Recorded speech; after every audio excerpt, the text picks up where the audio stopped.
ఏంటి శిరీష అమ్మ వచ్చి పనిలో హెల్ప్ చేయమంటే అట్లుంటే అంతేగా అంతే కరెక్టే యాక్షన్ అది కాదండి మీరు చూసే నవ్వు వచ్చింది ఓకే ఓకే డన్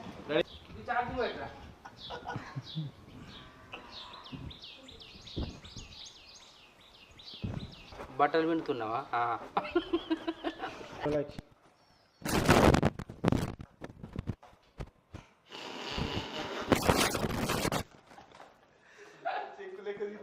పేపర్ లెక్కల